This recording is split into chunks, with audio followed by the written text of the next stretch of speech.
নমস্কার বন্ধুরা, মিতার কিচেনে আপনাদের সকলকে স্বাগত জানাই। আজকের রেসিপি হলো আলু দিয়ে তেলাপিয়া মাছের পাতলা ঝোল। চলুন রেসিপিটি দেখে নিই। এখানে 3টে মিডিয়াম সাইজের আলুকে আমি এভাবে কেটে রেখেছি, আর এখানে আমি 6টা মতো তেলাপিয়া মাছ ভালো করে ধুয়ে রেখেছি। এবার আমি দিয়ে দেবো এর মধ্যে 1 চামচ মতো লবণ, আর দিয়ে দেবো 1 চামচ মতো হলুদ গুঁড়ো। দেওয়ার পর আমি ভালো করে মাছটিকে নুন আর হলুদের সাথে এভাবে মাখিয়ে নেব। মাছটি নুন হলুদের সঙ্গে মাখানো হয়ে গেছে। এখানে আমি 2 চামচ মতো কালো সর্ষে নিয়ে নিয়েছি, আর 3 কোয়া মতো রসুন। এবারে সামান্য পরিমাণে জল দেওয়ার পর আমি এভাবে শিলনোড়ায় মশলাটিকে বেটে নেব। আমি কড়াইয়ের মধ্যে পরিমাণ মতো তেল গরম হতে দেওয়ার পর এক এক করে মাছগুলোকে কড়াইয়ের মধ্যে দিয়ে দেব। এবারে খুন্তি দিয়ে এইভাবে নাড়াচাড়া করে আমি মাছগুলোকে ভালো করে ভেজে নেব। মাছগুলো একদম ভাজা হয়ে গেছে। এবার আমি এক এক করে মাছগুলো কড়াই থেকে তুলে নেব।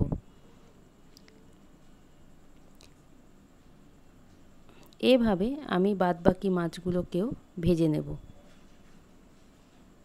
এভাবেই আমি বাদবাকি মাছগুলোকে এভাবে ভেজে তুলে নিয়েছি।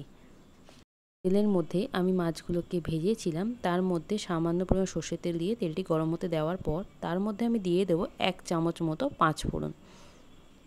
এবারে ওই কেটে রাখা আলুগুলোকে আমি এক এক করে কড়াইয়ের মধ্যে দিয়ে দেব।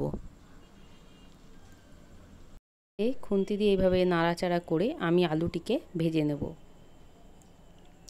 2 মিনিট মতো আলুটি নেড়েচেড়ে ভেজে নেওয়ার পর এবার আমি দিয়ে দেবো এর মধ্যে 6টা মতো কাঁচা লঙ্কা।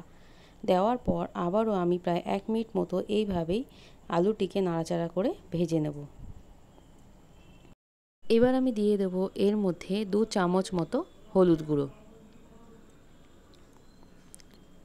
আর দিয়ে দেব 1.5 চামচ মতো লবণ।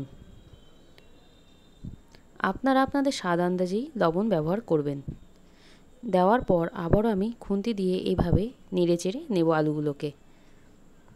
বেশ কিছুক্ষণ এইভাবে একটু নেড়েচেড়ে নেওয়ার পর আমি এর মধ্যে দিয়ে দেব 2 চামচ মতো জিরের গুঁড়ো। বেটে রাখা মশলাটি আমি দিয়ে দেব। মশলাটি দেওয়ার পর আমি এইভাবে নাড়াচাড়া করে আলুটির সঙ্গে মশলাটিকে কষিয়ে নেব। এবার আমি দিয়ে দেবো এর মধ্যে 1.5 চামচ মতো লঙ্কার গুঁড়ো।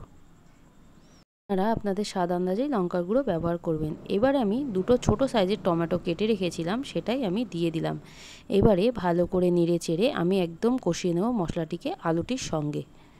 কষাতে গিয়ে যাতে তলায় না লেগে যায় কড়াই, তাই জন্য আমি সামান্য পরিমাণে জল দিয়ে আবারও নেড়ে চেড়ে নিচ্ছি।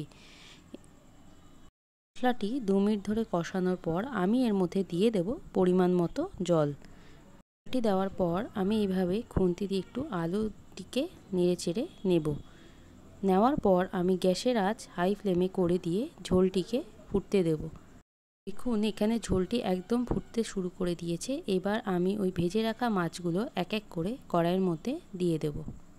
এবারে খুন্তি দিয়ে এভাবে একটু নেড়ে চেড়ে নেওয়ার পর আমি গ্যাসের আঁচ মিডিয়াম ফ্লেমে রেখে 7 মিনিটের জন্য ঢাকনা চাপা দিয়ে রান্না করে নেব, যাতে আলুটা ঠিকঠাক সেদ্ধ হয়ে আসে। 7 মিনিট পর এবার আমি ঢাকনাটি সরিয়ে নিচ্ছি।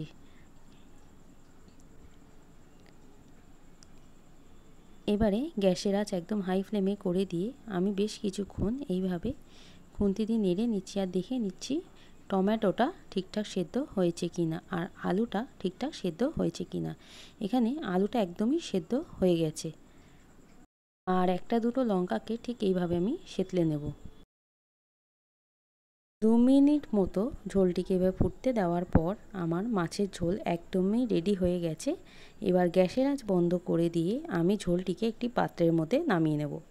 আপনারা চাইলে বাড়িতে এইভাবে পাতলা করে আলু দিয়ে তেলাপিয়া মাছের ঝোল বানিয়ে নিতে পারেন। আশা করি আপনাদের ভালো লাগবে। ভিডিওটি দেখার জন্য ধন্যবাদ, আর পারলে একটু লাইক, সাবস্ক্রাইব আর কমেন্ট করে দিয়ে যাবেন।